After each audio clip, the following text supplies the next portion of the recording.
चुप रहना व्यक्ति के जीवन की ग्रोथ की सबसे बड़ी ताकत है, लेकिन आज के युवा लोग इसी ताकत का सबसे गलत फायदा उठाते हैं और इस ताकत का सही तरीके से इस्तेमाल ही नहीं कर पाते हैं।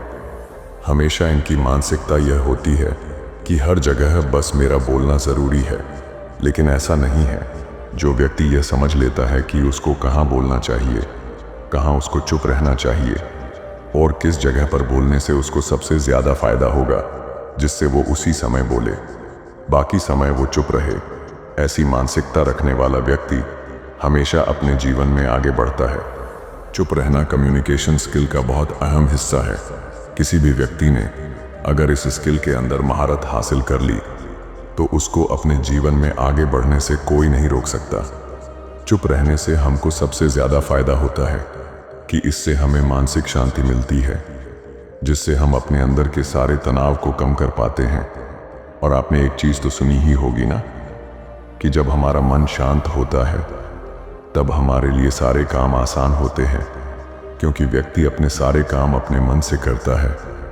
और जब वो ही शांत नहीं होगा तो कोई भी व्यक्ति कैसे आसानी से काम कर लेगा। इसलिए जीवन में व्यक्ति को उतना ही बोलना चाहिए जितना उसको बोलने की ज़रूरत है। इससे आपकी एनर्जी भी बचती है और आप अपने मन को और भी ज़्यादा स्ट्रांग कर पाते हो। जब आपका मन स्ट्रांग होता है तब हमेशा आप अपने जीवन में सकारात्मक दिशा में आगे बढ़ते हो। जो व्यक्ति हमेशा बोलता रहता है, जो ना किसी की सुनता है और ना कभी चुप रहता है, वो व्यक्ति कभी भी सही तरीके से कोई भी परिस्थिति को समझ नहीं पाता है, जिसकी वजह से हमेशा उसको सही निर्णय लेने में परेशानी होती है। इसलिए आप जितना हो सके उतना चुप रहने की कोशिश कीजिए। जब हम चुप रहते हैं तो हमारा मन और अधिक तत्परता के साथ काम करता है और हम सामने वाले की बात को अच्छे से समझ पाते हैं, जिससे हमें एक बेहतर निर्णय लेने में मदद मिलती है। और सोच समझ के लिया गया निर्णय हमेशा लाभदायक होता है, जो हमारे काम करने की क्षमता को बढ़ाता है। लेकिन यह तभी संभव है जब हम चुप होकर के सामने वाले की बात को अच्छे से सुनते हैं। वैज्ञानिकों के द्वारा कई बार टेस्ट किए गए, जिससे यह पता चला है कि जो व्यक्ति हमेशा चुप रहता है, जो बिना किसी काम के किसी से भी बात नहीं करता है, उस व्यक्ति के दिमाग के अंदर सोचने की शक्ति बहुत तेज होती है और इनका दिमाग तेजी से काम करता है। इस प्रकार के लोगों का ध्यान हमेशा अपने काम के ऊपर होता है। इस दौरान वो किसी से भी फालतू बात करना पसंद नहीं करते हैं। इस प्रकार के लोगों को अपने काम से बहुत लगाव होता है, जो हमेशा अपने दिमाग की मदद से कुछ ना कुछ क्रिएटिव करते रहते हैं, जिसकी वजह से उनको सफलता मिल सके। कभी भी आप नोटिस करना, जो व्यक्ति हमेशा बस बोलता रहता है, उस व्यक्ति के दिमाग की शक्ति बहुत कम होगी।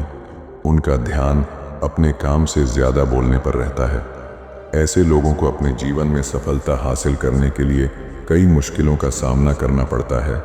इसलिए हमेशा चुप रहने की कोशिश कीजिए, जिससे आप भी अपने दिमाग की शक्तियों को बढ़ा सकें। इस दुनिया में काफ़ी ऐसे लोग हैं जो सुनते तो अच्छे से हैं, लेकिन सामने वाले की बात को अच्छे से समझने में उनको काफ़ी परेशानी होती है, क्योंकि किसी बात को सुनना और ठीक से सुनना, इन दोनों बातों में बहुत अंतर है।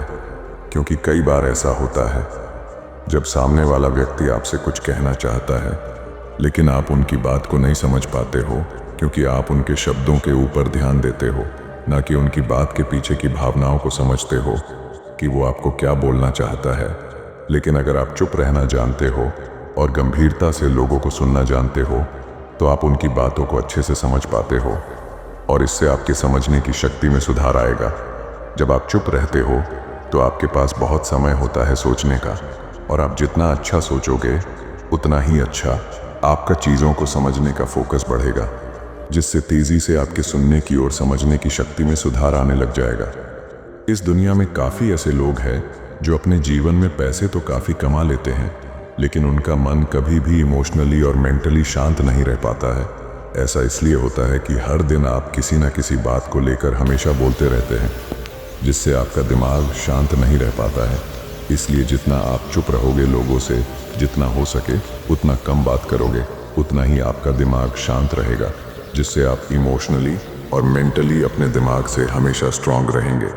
इसलिए हमेशा अपने जीवन में एक चीज का सबसे ज्यादा आपको ध्यान रखना है कि व्यक्ति को उतना ही बोलना चाहिए जितना उसको बोलने की जरूरत है। ऐसा करने से आपको एक नहीं अनेकों फायदे अपने जीवन में हो सकते हैं। वाणी या बोलना ही नहीं बल्कि मौन में भी शक्ति होती है। यही कारण है कि धर्मों में मौन को बहुत महत्व दिया गया है। वैज्ञानिकों द्वारा भी इस बात को माना गया है कि सेहत से मौन का गहरा संबंध है और इससे मानसिक शांति मिलती है। मौन से विचारों में एकाग्रता आती है और रचनात्मकता बढ़ती है। इसलिए जितने भी साधु संत या तपस्वी हुए, सब ने मौन रहकर और ध्यान लगाकर ही संसार के ज्ञानों को प्राप्त किया। इंसान के सभी दुखों का कारण बोलना ही है, क्योंकि आवश्यकता से अधिक बोलना ही दुखों का कारण बनता है। इसलिए कम बोले, सटीक बोले, मधुर बोलें और सबसे जरूरी जितनी आवश्यकता हो उतना ही बोले।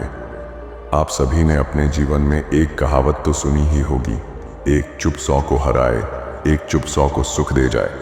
और इसलिए हम कई बार चुप रहते हैं, मौन रह जाते हैं, क्योंकि यह सच भी है कि एक मूर्ख व्यक्ति के सामने मौन रहने से अच्छा उत्तर और कुछ भी नहीं हो सकता। परंतु जीवन में सदैव चुप रहना उचित नहीं होता है। गीता में कहा गया है, जहां पाप का बल बढ़ रहा हो, जहां छल कपट हो रहा हो, वहां पर मौन रहने से अधिक गंभीर अपराध और कुछ नहीं हो सकता।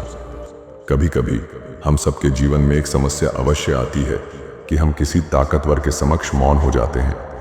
ऐसा क्यों? प्राय उसकी ताकत से बचने के लिए हम मौन रह जाते हैं। मानते हैं कि ऐसा करने से हम एक विवाद से बच जाते हैं।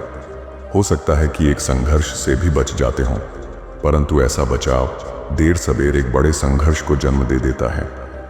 हमारा मौन रहना अनजाने में उस व्यक्ति का समर्थन बन जाता है और वह अपने आप को और अधिक शक्तिशाली अनुभव करने लगता है। यहीं से हमारा दमन प्रारंभ हो जाता है। एक के बाद एक हम अन्याय में अनचाहे रूप से सम्मिलित होते चले जाते हैं, जो आगे चलकर बड़े टकराव का कारण बनता है।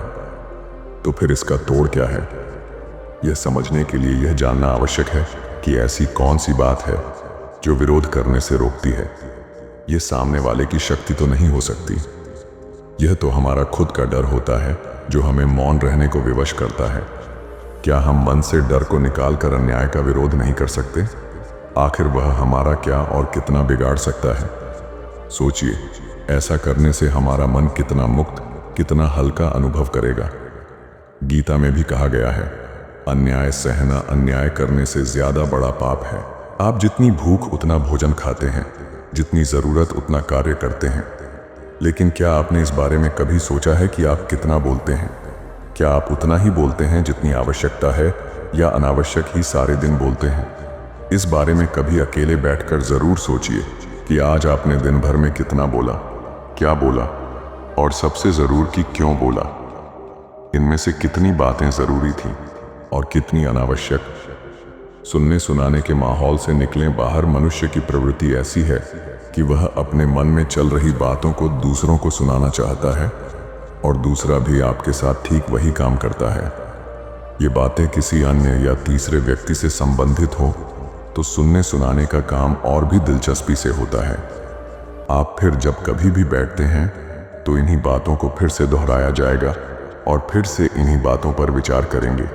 यह सुनने सुनाने का माहौल जीवन भर चलता रहता है और इस तरह से आप खो देते हैं अपना समय, अपना जीवन, अपनी सोच समझ और वो कीमती पल जिसमें जिया जा सकता है और जिसमें आनंद प्राप्त किया जा सकता है। इसलिए इस सुनने सुनाने के माहौल से बाहर निकलें। क्या है मौन की शक्ति? जब तक हम बाहर की ओर बोलते रहेंगे, हमारे भीतर अशांति रहेगी। जिस दिन हम मन से चुप हो जाएंगे तो तब बाहर हमारे मुख से कुछ भी निकले हम शांत ही रहेंगे। दुनिया में जितनी बुराइयां हैं, परिवार में क्लेश है, पति पत्नी में विवाद है, सब बोलने के कारण ही होते हैं। हम चुप रहना नहीं चाहते हैं, हमेशा सुना देना चाहते हैं, लेकिन व्यर्थ का बोलना ऊर्जा का नष्ट होना है। इसलिए जितने भी बुद्धत्व साधु और संत हुए, वे एकांत की ओर गए, क्योंकि उन्हें अधिक बोलना न पड़े और अधिक सुनना न पड़े। महावीर ने 12 वर्ष और महात्मा बुद्ध ने 10 वर्ष मौन रहने के बाद ज्ञान प्राप्त किया। महर्षि रमण और चाणक्य भी मौन के उपासक थे। लेकिन आप इस संसार में रहकर भी एकांत रह सकते हैं। इसके लिए आपको अपनी उन ऊर्जाओं को बचाना होगा जिसे आप व्यर्थ के शब्दों में नष्ट कर देते हैं। इसीलिए उतना ही बोले जितना जरूरी हो। मिलता हूं मैं अगली बार इसी तरह की हेल्पफुल वीडियो के साथ। तो सब्र करो, शुक्र करो और जिंदगी में आगे बढ़ो। धन्यवाद।